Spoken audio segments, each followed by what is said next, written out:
Welcome to Creative Piecemeal Podcast, a podcast for creatives. I'm your host, Tammy Takeishi. Join me for compelling conversations with artists, actors, authors, musicians, and other creatives about the impact of the creative and fine arts in their lives and our ever-changing world. Thank you for listening.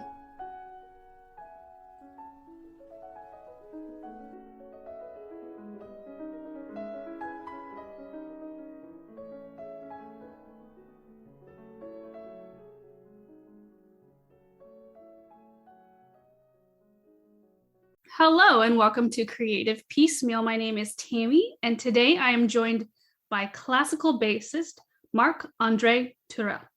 He pushes new boundaries and proves that his has a unique and exceptional talent. In January of 2022, he recently won the prestigious Swiss competition, the Rahn Musikpreis. And part of this prize is the arrangement of further concerts in Switzerland for the next 4 years. And if you live in the European area, you may be familiar with him or have caught him in various concerts throughout. He's definitely on the rise and one to watch. Welcome to the show. Well, thank you for having me. You're very welcome. I'm so excited. I follow quite a few musicians on Instagram, and I was just blown away by Marc-André's beautiful playing and such stunning style, especially for a young musician in this day and age. And I'm so excited that you're able to take the time to be on the show. Well, thank you very much. I'm really honored to talk to you today, and I'm glad you found me through Instagram. It's become a wonderful resource for podcasting. Yeah, I imagine. So we're going to get started with who or what inspired you to become a musician? That was actually quite easy since I come from a musical family, so I kind of grew into this path. So I remember when I was really small, when I was 4 years old, my mother, she's a concert pianist in Vienna, and I remember all the time just hearing her practice and going to her concerts, and basically my whole childhood memories are, being in concerts and listening to my mother play with other musicians or alone. And I think that this does something really strong to a child growing into this kind of vibe, into this world, actually. And I remember when I was a kid, my favorite spot to play with my toys and stuff was under the piano. So my mom was always practicing or rehearsing with other people, and I was always playing there with my, cars or Legos. And I felt so safe there because, the piano is kind of a big instrument, and it felt like having a roof over my head, but also the feeling of my mother actually being close to me and making music. This was really magical for me. And so growing up with these opportunities of classical music really kind of showed me my path right along. And so then when I was 4 years old, I started with the violin, but after a year I found out somehow it's not really the right fit for me. I needed something bigger, more deeper somehow. And then when I was 5, I switched to the cello, which was much better, and at least for me. And I found it really like it belonged more to my voice. And I played the cello until I was 10 years old. And then something terribly wrong happened. I broke both of my arms at the same time during an accident. And then I couldn't practice for 2 months. And when you're 10 years old, it's also a difficult age, because I remember I wanted to play a cool instrument like electric guitar with flames, and that it looked cool. And then I asked my uncle, who's a jazz pianist in France, like, what should I do now? I don't really know. Should I continue with the cello? And then he told me, hey, why don't you pick up the double bass? It's you could still go then the jazzy way and play electric bass. And for me at the time, electric bass and electric guitar was the same. I just wanted a nice instrument with a flame. And so then I took his advice, and I had my first double bass lesson, classical. And his idea actually behind it was that I could maybe still transfer some of my technique that I got in the cello into the double bass. So then that's what I did. And I remember my first lesson with the bass, I found the love again that I had from the cello, but even bigger. So it's quite an unusual path to my instrument, but I think that maybe now looking back, could have been destiny, I don't know, or fate. Yeah, That is really interesting. I mean, I'm sorry you had to break your arms to get there, but I'm glad you Yeah, found it. happens. Yes. Yes. Your instruments just kept getting bigger. So do you have a really big Yeah. car now to put them in? Actually, no. I travel mostly by train or by airplane. With the car, the thing is when you travel long ways, for me it's much better, I guess, just to relax in the train, and I can make 8, 9 hours of train, 10 hours of train, no worries, and then still play a concert. I'm focused. I can rest during the train. But if I would drive there, I would be obviously a bit tired after, I don't know, driving for 10 hours straight. I'm really lucky that in Europe, the train and airplane and everything is really working out well. So by public transport also, you can get kind of everywhere.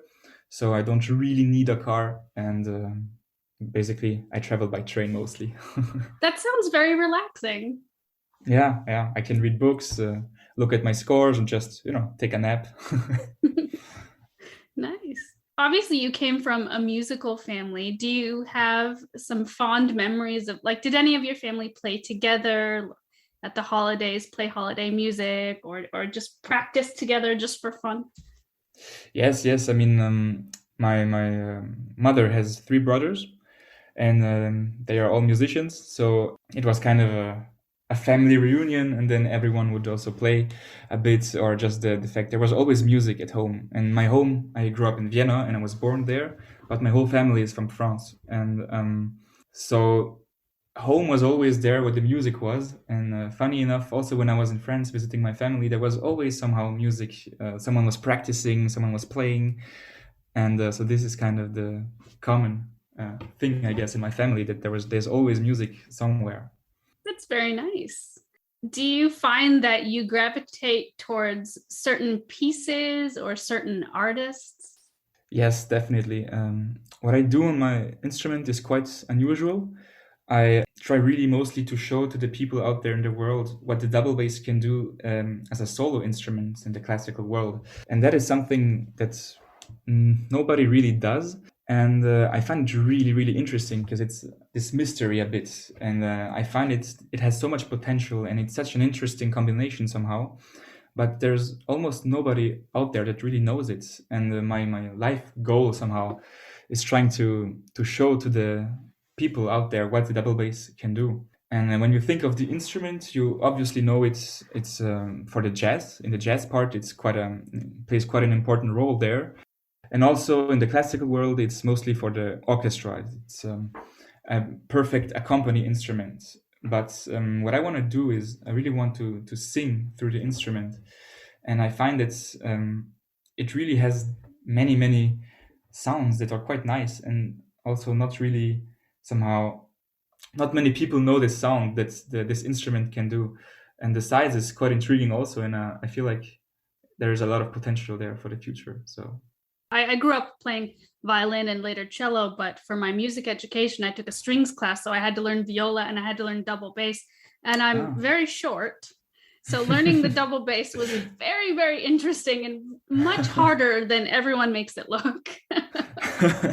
Yeah, that's also something very, I guess, intriguing about this instrument, is that we bassists, we are confronted with the physical toughness of the instrument. I guess it's so big, and every day there's always challenges, not only by traveling and everything that comes with the instrument, but also by playing, because you always come across the physical limits of the human body. And I find it very interesting also because it's like a constant challenge, and I feel like I'm someone, I really like challenges. I like to challenge myself, and it's always like, all right, I can do it. Yeah, let's see. So this to have this every day in my, I guess, routine, this constant challenge. Yeah, it's big. I have to find solutions somehow, and it's always a question and an answer. I find that to maybe even keep me more on this instrument, because there's always something new that I have to solve somehow, like a problem. Do you still find that the fundamentals of scales and arpeggios and etudes still help out even now that you're a professional? Yes, yes, definitely. I feel like that's the foundation of everything. And still, when I have the time, when I don't play too much, and I have the luxury of practicing a lot, then of course I will always implement scales and arpeggios into my practicing. I have some also exercises to keep the fingers in shape, and I feel like it's just very healthy to explore the instrument geographically with scales and arpeggios. So yeah, I do that. We're going to switch gears and ask a non-music question. What is a book that you've recently read? It could be a music or non-music book that really inspired you. I'm a huge fan of Schumann, of the relationship between Clara and Robert Schumann. And then, of course, with Brahms, it's like a love trio, one could say. And I read tons of books about them. And what I find so interesting is that they had this incredible love, Robert and Clara, like destiny. And basically, you can feel it through their compositions. And all of their lives is kind of a big love story somehow. And I find that the more I read about them, the more I understand their music. So a book that really inspired me is Du bist mir so unendlich lieb.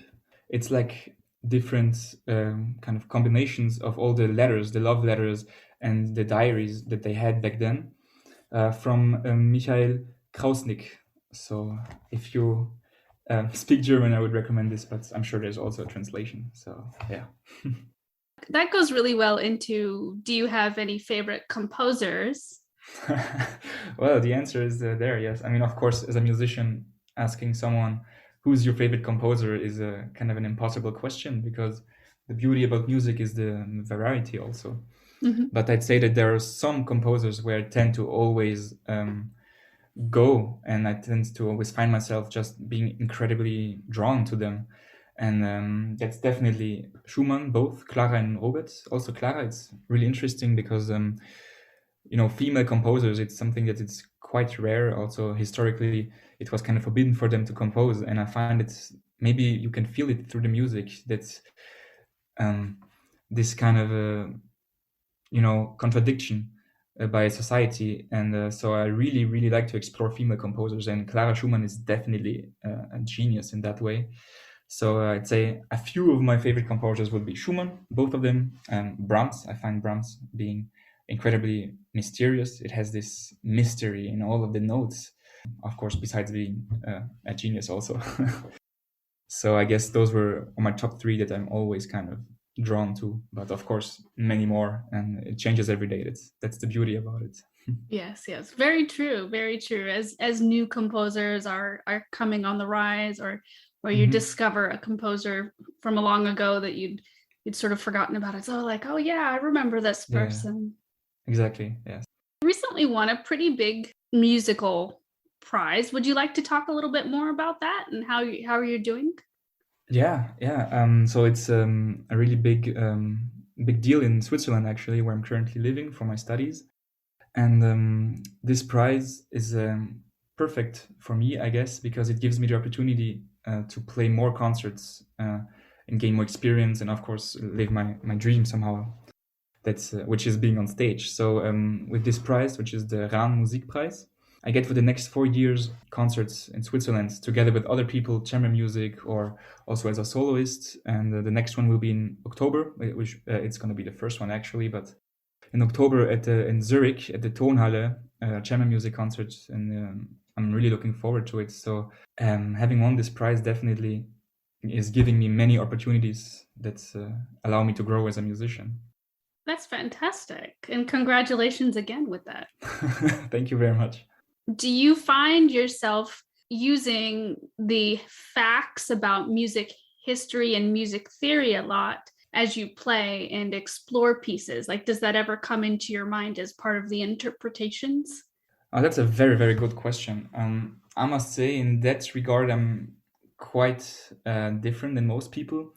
I always played kind of with my instinct and never really got a lot into music theory. Of course, I mean, I did everything that every musician has to do, but it was never really my strength, analyzing pieces and checking out the harmonies and stuff. And I was always just trying to feel the music with my heart and with my instincts. And for me personally, it always worked really good. But now that's the further I go into my musical path, of course, there's no way around it. getting to know the important things in the scores is just part of being a true complete musician, and that's something I'm really working on now, because I guess it could be considered as one of my weaknesses. So I'm trying to push a lot in this regard, and it's definitely healthy for me, especially in Baroque times where harmony is more important than melody. This gives me just this objective kind of way to interpret pieces. I find that some people really love analyzing music, and other people are like, nope, nope, and run away, Yes, that would be me. Yeah. So if you could play any other musical instrument besides the ones you already do, what do you think that would be? I think I would choose organ, because it's just an incredible instrument. It's really so massive, so mysterious. It has so many colors. The literature is also really great, and I feel like that this is an instrument that can open new dimensions somehow. So I'm definitely intrigued by this amazing instrument. Excellent. Yeah, it is a very interesting instrument, isn't it? Yeah, and so many varieties also, and I like it. Yeah. If you had to, let me rephrase that. What is the best piece of musical advice that you follow, and a piece of musical advice that you don't follow? Hard questions, I must say.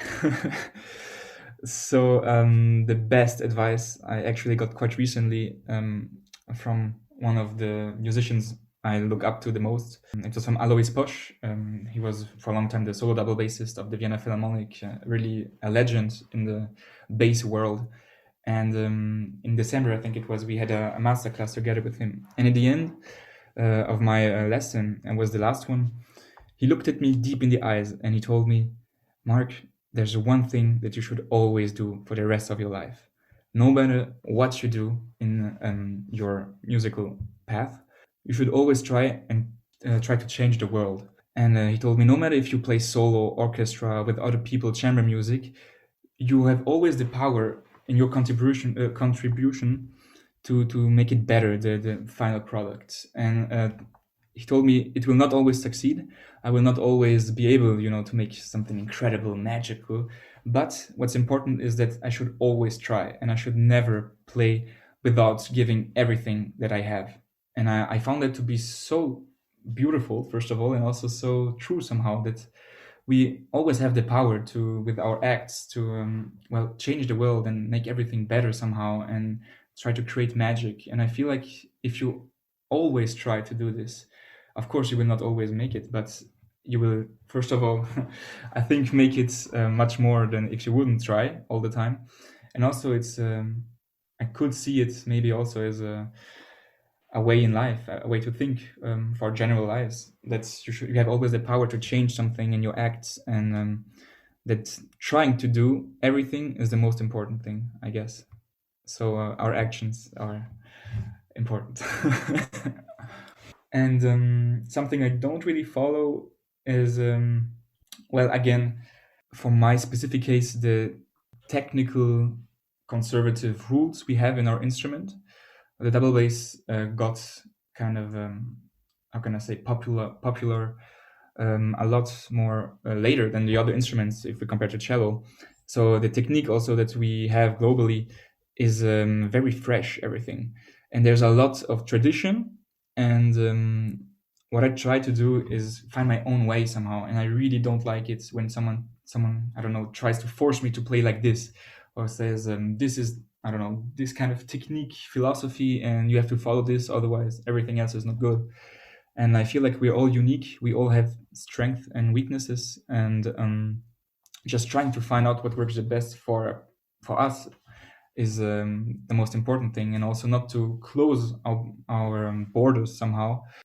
And so I really sometimes go a bit too crazy, but that's part of it, I guess. Try to do my own thing, and I look at everything that there is, all the different, I guess, techniques and what other people are doing, but I never try to copy it or just try to follow one way. I try to take everything that I like and also find my own voice somehow. And I feel like that this is very important to every musician. At some point, this point will come if you really strive for greatness, I guess. You have to follow your own voice and create your own identity also. So this is something that is quite important, I guess. Yeah, I agree. It's fantastic advice on both points.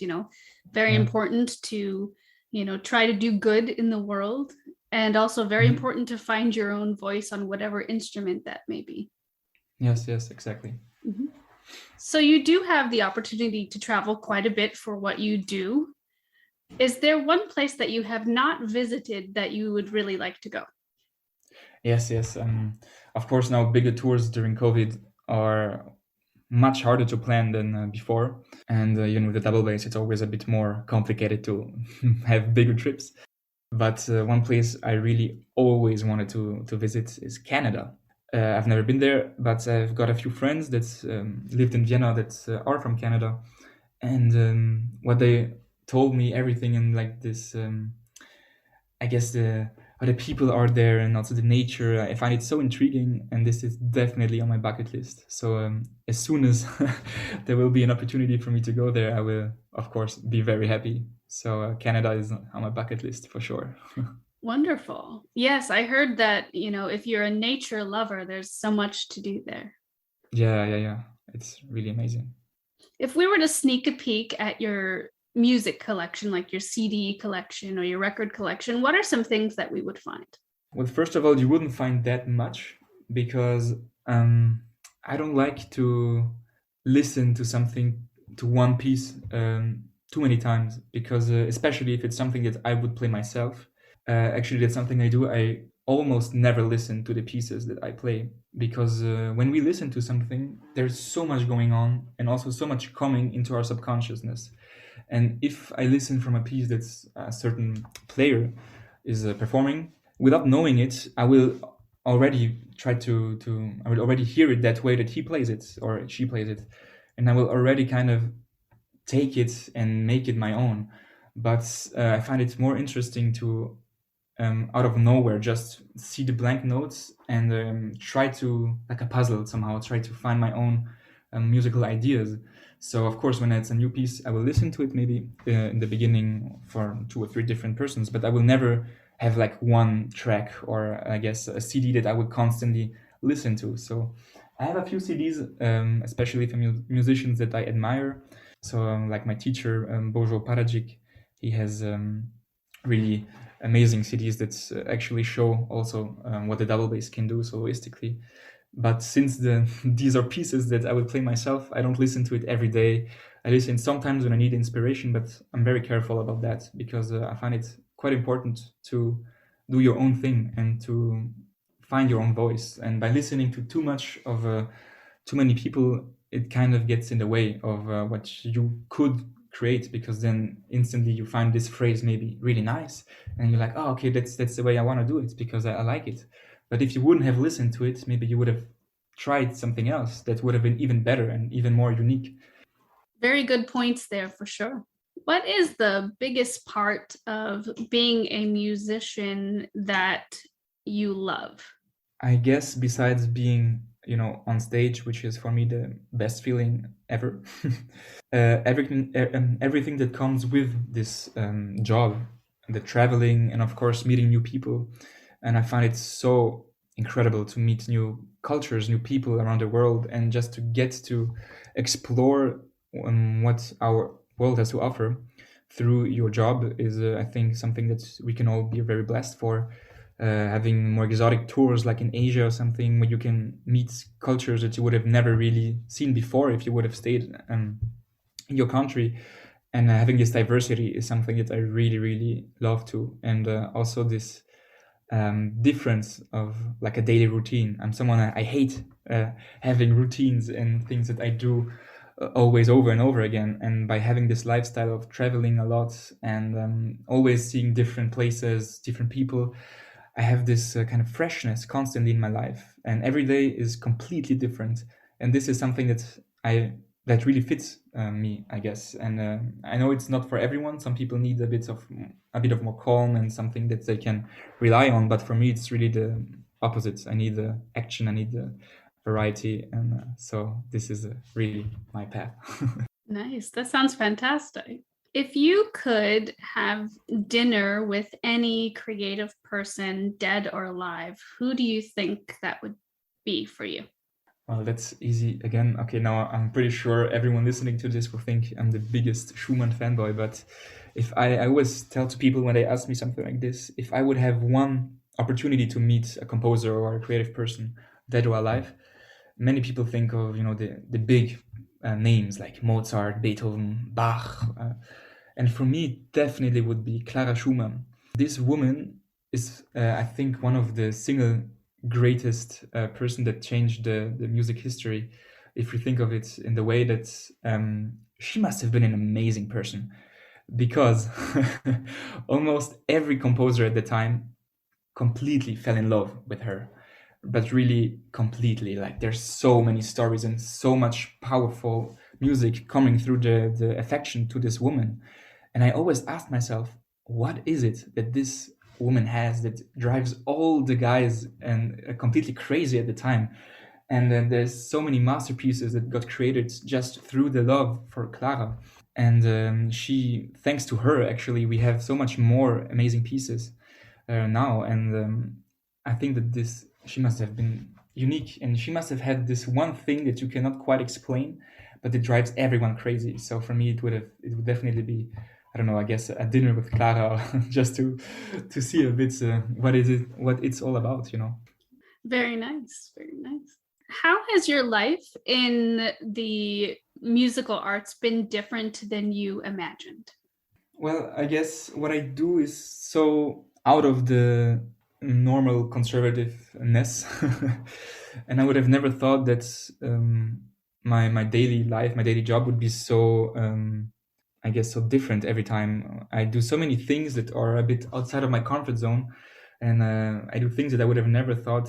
I don't know if you would have asked me 5 years ago that I would be doing, and I try to explore a bit different aspects of life and implement them in my music.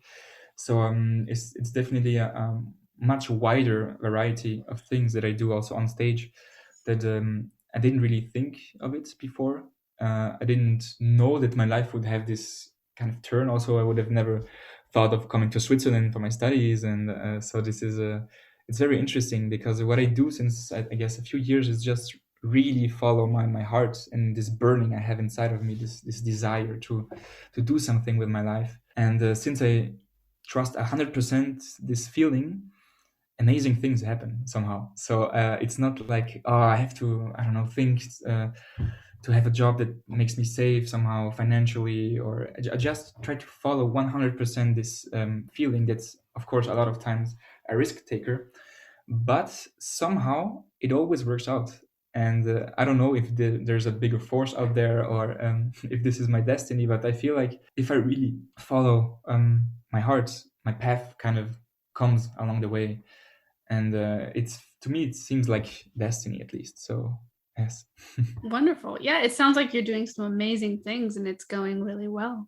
I was wondering, you have a pretty strong following on social media. Do you think that you've inspired future generations of bass players?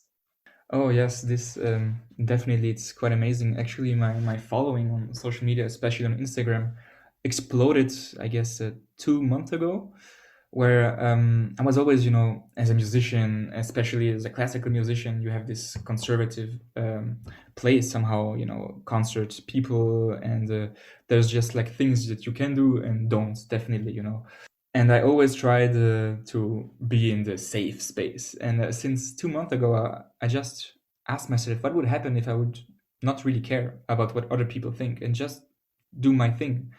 And since I did this, I implemented a bit more of, I guess, fashion and artsy things into my Instagram profile, different videos and pictures also.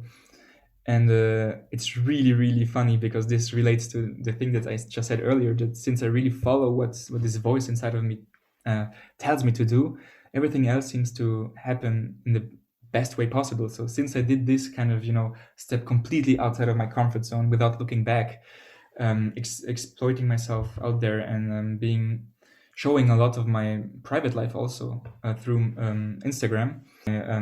follower count just exploded completely, and I got really a few tens of thousands followers over a couple of days, basically. And it's really, really beautiful to see that many people are following me, many young musicians, many children also that look up to me, and I get many beautiful messages sometimes of people saying to me, "Yeah, thanks to you, I continued my musical path.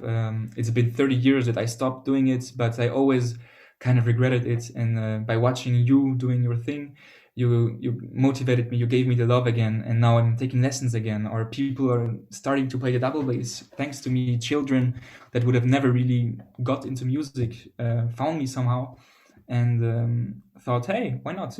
Maybe it's a nice instrument for me, and then they got into music. And for me, this power of social media and this, I don't know, this wide audience on the internet is really something amazing, because I can change people's life that I would never meet probably, that are the other end of the world, and I have an impact actually that could be a decisive action in their lives. And maybe one of the, I don't know, 50 kids that tries an instrument thanks to me will become later on a professional musician. And just this feeling somehow that I have this just impact on people is so amazing, and it really, really warms my heart. That's fantastic. Also now this interview, it would never have happened without I guess social media and all of it. So Yeah, very true. Yes, I'm very grateful for that we've been able to connect through social media and the love of music. yeah, it's beautiful, right? It is. One last question: what does living a creative life mean to you? I would say we have this word in German. It's Achterbahn, roller coaster. There we go. I guess that this is the best word to describe the life of every artist, because as an artist, it's very difficult to establish yourself, because we cannot really define art. There's not an objective criteria when we can say, okay, the fastest player is automatically the best, or the player that does this is the best, or whatever, or the painter that, I don't know, takes the most colors is automatically the best. Art is something that is 100% subjective, and every artist needs to find himself and needs to find his own voice. And it doesn't have to be music, but also painters, they have to find their own style somehow. And the only way to find your own voice and your own kind of ideas is by taking risks. And I think that for every artist, it's the same. If one thing works out, there are at least 10 other things that don't work out. So by trying 11 things, there will maybe be one thing that is really good for you, and something that you can take on your way that suits you.